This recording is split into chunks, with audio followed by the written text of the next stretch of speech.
সালাম আলাইকুম। আমি মোহাম্মদ রেজাল হালাদার আপনাদের সাথে আছি। প্রতি মাসে দেশের খবর। নতুন পে স্কেল দ্বিগুণ বেতন বাতিল হতে পারে যেসব সুবিধা বিস্তারিত। নিজস্ব সরকারি কর্মকর্তা কর্মচারীদের জন্য বহুল প্রতীক্ষিত নতুন পে স্কেল প্রণয়নের উদ্যোগ নিয়েছে অন্তর্বর্তীকালীন সরকার। সবকিছু ঠিক থাকলে 2026 সালের শুরুতে এই পে স্কেল ঘোষণা করা হতে পারে। নতুন কাঠামোতে সরকারি কর্মকর্তা কর্মচারীদের মূল বেতন বর্তমানের তুলনায় দ্বিগুণ হওয়ার সম্ভাবনা রয়েছে, যা দেশের প্রায় 14.5 লাখ কর্মচারীর জন্য একটা বিশাল আনন্দের খবর। তবে নতুন পে স্কেলে বাস্তবিত হলে কিছু প্রচলিত সুবিধাও বাতিল হতে পারে। আসছে সাফল্য বেতন কাঠামো।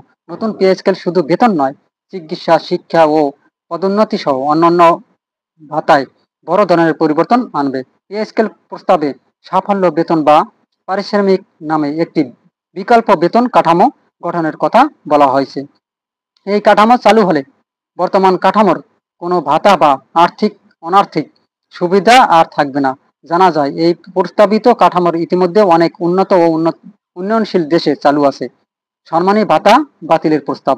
বিভিন্ন কমিটি, সভা, সেমিনার ও প্রশিক্ষণের অংশ নেওয়ার জন্য সরকারি কর্মচারীরা যে সম্মানী বা ভাতা গ্রহণ করেন তা বাতিলের প্রস্তাব কমিশনের দেওয়া হয়েছে।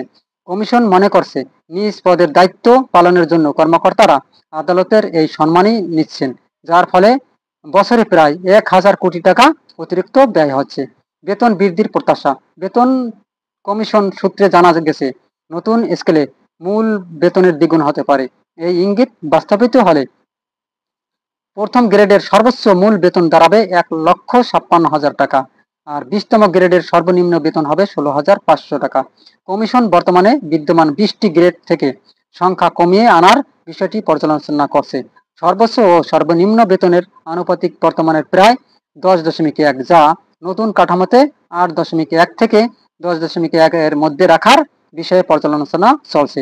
উল্লেখ্য, সর্বশেষ 2015 সালের পে স্কেল ঘোষণা করা হয়েছিল।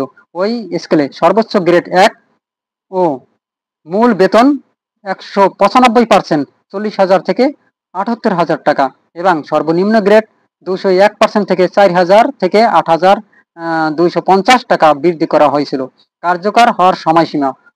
অর্থ উপদেষ্টা ডক্টর সালেউদ্দিন আহমেদ গণমাধ্যমকে জানিয়েছেন, এ কমিশন সুপারিশ বাস্তবায়ন যে অতিরিক্ত অর্থের প্রয়োজন হবে তা সংশোধিত বাজেটে বরাদ্দ করা হবে। ডিসেম্বরে চলতি বাজেট সংশোধনের কাজ শুরু হবে। পে কমিশনের গেজেট প্রকাশের উপর এটি নির্ভর করলেও এটি আগামী বছর শুরুতেই কার্যকর হতে পারে। সুপ্রিয় দর্শক, আপনারা কি মনে করেন? এই যে নতুন পে স্কেল, বেতন বাড়ছে কর ও বাড়ি ভাড়া। নতুন পে স্কেল বেতন দ্বিগুণ বাতিল হচ্ছে যেসব ভাতা। নতুন পে স্কেল দ্বিগুণ বেতন বাতিল হতে পারে যেসব সুবিধা। আজ থেকে কমে বিক্রি হবে যে বাংলাদেশের যে পণ্যগুলো, তা থেকে একটা ব্যাট, অর্থাৎ বিভিন্ন থেকে রাজস্ব আদায় করে তারপর কিন্তু এই পে স্কেল বাড়ানো হবে। সুপ্রিয় দর্শক, আমরা দেখেন এই যে যে বেতনগুলো আজকে আমরা দেখব, আপনাদের কাছে আমরা নিয়ে যাচ্ছি। নতুন পে স্কেল বেতন দ্বিগুণ বাতিল হচ্ছে যেসব ভাতা, সে আপনাদের সেগুলো জানিয়ে দিচ্ছি। সুপ্রিয় দর্শক, অন্তর্বর্তীকালীন সরকার সরকারি কর্মকর্তা কর্মচারীদের জন্য বহুল প্রকৃতির নতুন পে স্কেল প্রণয়নের উদ্যোগ নিয়েছে। সবকিছু ঠিক থাকলে 2026 সালের শুরুতেই এটি ঘোষণা হতে পারে। নতুন কাঠামোতে দেশের প্রায় 14.5 লাখ সরকারি কর্মচারীর মূল বেতন বর্তমানের তুলনায় দ্বিগুণ হওয়ার জোরালো সম্ভাবনা রয়েছে। তবে এই আনন্দের খবরের পাশাপাশি একটি গুরুত্বপূর্ণ পরিবর্তন আসছে। নতুন পে স্কেলে বাস্তবিত হলে কিছু প্রচলিত আর্থিক ও অনার্থিক সুবিধাও বাতিল হয়ে যেতে পারে। আসছে সাকাল্য বেতন বা পারিশ্রমিক কাঠামো। পে স্কেল কমিশন তাদের প্রস্তাবে একটি বৈপ্লবিক পরিবর্তনের ইঙ্গিত দিয়েছে। তারা সাফল্য বেতন বা পারিশ্রমিক নামে একটি বিকল্প বেতন কাঠামো প্রবর্তনের কথা বলেছেন। পরিবর্তিত এই কাঠামো চালু হলে বর্তমান কাঠামোর অধীনে থাকা চিকিৎসা, পদোন্নতি সহ কোনো প্রকার ভাতা বা আর্থিক অনার্থিক সুবিধা আর থাকবে না। প্রেক্ষাপট। জানা যায় এই প্রস্তাবিত কাঠামো ইতিমধ্যে অনেক উন্নত ও উন্নয়নশীল দেশে চালু রয়েছে। সম্মানী ভাতা ও বাতিলের প্রস্তাব। কমিশনের প্রস্তাবে বিভিন্ন কমিটি, সভা, সেমিনার ও প্রশিক্ষণে অংশ নেওয়ার জন্য সরকারি কর্মচারীরা যে সম্মানী বা ভাতা গ্রহণ করেন তা বাতিল সুপারিশ করা হয়েছে। কারণ কমিশন মনে করছে নিজ পদের দায়িত্ব পালনের জন্য কর্মকর্তারা অতিরিক্তভাবেই এই সম্মানী ভাতা নিচ্ছেন। ব্যয় এই খাতে বছরে প্রায় 1000 কোটি টাকা অতিরিক্ত ব্যয় হচ্ছে, যা সাশ্রয় করা সম্ভব। বেতন বৃদ্ধির প্রত্যাশা। পে কমিশন সূত্রে জানা গেছে, নতুন স্কেলে মূল বেতন দ্বিগুণ হতে পারে। এই ইঙ্গিত বাস্তবিত হলে বেতনের কাঠামোর হবে নিম্নরূপ: